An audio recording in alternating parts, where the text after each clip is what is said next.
সাইলেসিয়া একটি গভীরক্রিয় ঔষধ। এটার কাজ এত সুগভীর যে আমাদের মেটেরিয়া মেডিকায় খুব কম ঔষধই এর সমকক্ষ। এর রোগী শীতকাতর, লম্বা পাতলা, ভীতু, বুদ্ধিমান, এগুলো এই ঔষধটির ধাতগত লক্ষণ। এছাড়াও ঔষধটির 7টি সিদ্ধিপ্রদ লক্ষণ রয়েছে, যার মাধ্যমে সাইলেসিয়া রোগীকে 100% নিশ্চিত রূপে চেনা যায়। আজকের ভিডিওতে এই সিদ্ধিপ্রদ লক্ষণ সম্পর্কে এমন কিছু গুরুত্বপূর্ণ তথ্য আপনাদের সামনে এক্সপ্লেন করে শোনাবো, যাতে শিওরভাবে সাইলেসিয়া রোগীকে খুঁজে বের করতে পারেন।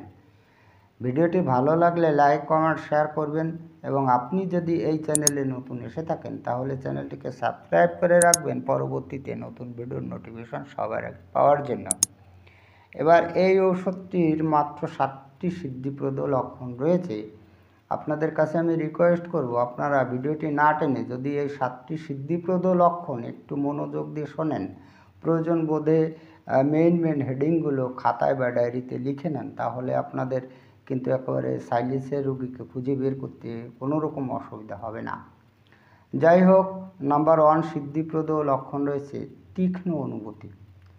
শারীরিক ও মানসিকভাবে আমাদের কফিয়া ক্রুডার মতো রোগীদের মতো সাইলেসিয়া রোগীর কিন্তু তীক্ষ্ণ অনুভূতি আছে। এদের অনুভূতি শক্তি প্রখর। এই যে আমাদের আরেকটা রেমেডিস আছে কফিয়া ক্রুডা, এই কফিয়া ক্রুডার রোগীদেরও কিন্তু তীক্ষ্ণ অনুভূতি থাকে। এই তীক্ষ্ণ অনুভূতি যাদের থাকে তারা কিন্তু প্রচণ্ডভাবে বুদ্ধিমান হয়।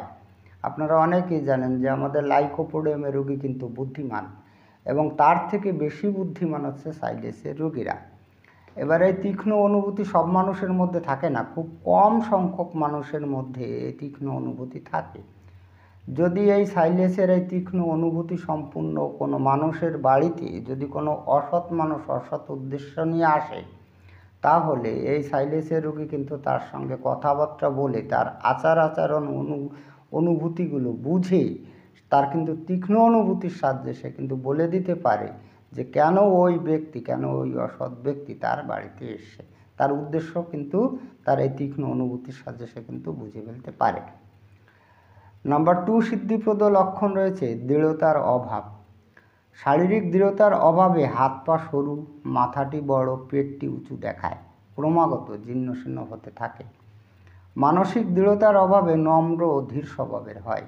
এই নম্র ও ধীর স্বভাবের জন্য এই যে সরলতা, এই সরলতার সুযোগ নিয়ে অনেক মানুষ এদের উপরে জোর খাটায়। কথাগুলো কেমন হচ্ছে, এই মানসিক দৃঢ়তার অভাব থাকে সাইলেসিয়া রোগীদের, এবং এই মানসিক দৃঢ়তার অভাব থাকার জন্য এরা কিন্তু নম্র ধীর হয়। এজন্য দেখা যায় যে সাইলেসিয়া রোগী, যেমন ধরুন একটা ফ্যামিলিতে 5 জন নতুন মহিলা আছেন, মানে ওয়াইফ আছেন, বউ আর কি আছেন। এবার এর মধ্যে যদি কোনো সাইলেসিয়া রোগিনী থাকে তাহলে সে নম্র স্বভাবের হবে।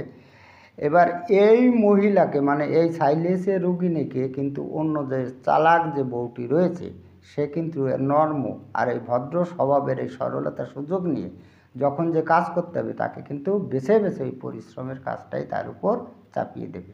এই বিষয়টাই একটু ক্লিয়ার করে বোঝানো হয়েছে। সিদ্ধিপ্রদ লক্ষণ নাম্বার 3 পচনশীল শরীর। সাইলেসিয়া রোগীদের কোথাও কেটে গেলে না পেকে কিন্তু আরোগ্য হতে চায় না। এদের শরীর কিন্তু পচনশীল বলে মনে হয়। যদি সাইলেসিয়া রোগী হয় তাহলে কিন্তু এই লক্ষণটি সাইলেসিয়া রোগীদের পাবেন। এদের কোথাও একটু ফুটে গেলে, কাটা ফুটে গেলে বা কেটে গেলে সেখানে আগে পাকবে, তারপরে কিন্তু আরোগ্য হবে। সিদ্ধিপ্রদ লক্ষণ নাম্বার 4 মাথায় ও পায়ের তলায় দুর্গন্ধযুক্ত ঘাম। সাইলেসিয়া রোগীদের পায়ের তলায় দুর্গন্ধযুক্ত ঘাম হয়। অনেক সময় এই ঘাম কিন্তু বন্ধ হয়ে কিন্তু শুধুমাত্র দুর্গন্ধ বেরোয়। তার মানে ঘামটা পায়ের তলায় নাও থাকতে পারে, সেই ঘামটা বেরোয় না, কিন্তু দুর্গন্ধ অবশ্যই থাকবে। অন্যদিকে নিদ্রাকালে মাথা থেকে দুর্গন্ধযুক্ত ঘাম বের হয়ে কিন্তু বালিশ ভিজে যায়। যদি সাইলেসিয়া রোগী হয়ে থাকে তাহলে এই মাথায় ও পায়ের তলায় দুর্গন্ধ ঘামের কিন্তু কোনো ইতিহাস পাবেন। সিদ্ধিপ্রদ লক্ষণ নাম্বার 5 শীতকাতরতা ও জৈবিক তাপের অভাব। সাইলেসিয়া রোগী এত শীতকাতর যে কোনো প্রকার কিন্তু ঠান্ডায় সহ্য করতে পারে না। শীতকালে মাথা আবৃত করে চলাফেরা করে, নিদ্রা যাওয়ার সময় কিন্তু মাথা আবৃত করে ওই কম্বল হোক চাদর হোক যেটা, সেটা কিন্তু মুড়ি দিয়ে ঘুমায়।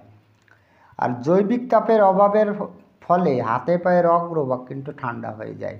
পরিশ্রম করলেও সেই জৈবিক তাপের উদ্দীপনা হয় না। জৈবিক তাপ এটাকে ইংলিশে বলা হয় হচ্ছে অ্যানিম্যাল হিটস।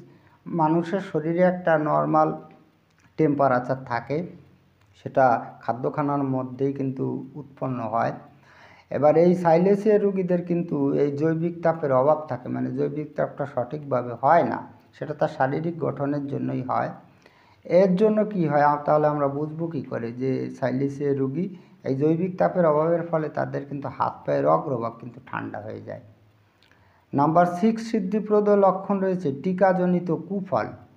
টিকা দেওয়ার পর উদারময় আক্ষেপ, ফোড়া প্রভৃতি যদি প্রকাশ পায় তাহলে সাইলেসে কিন্তু যথেষ্ট উপকারে আসে।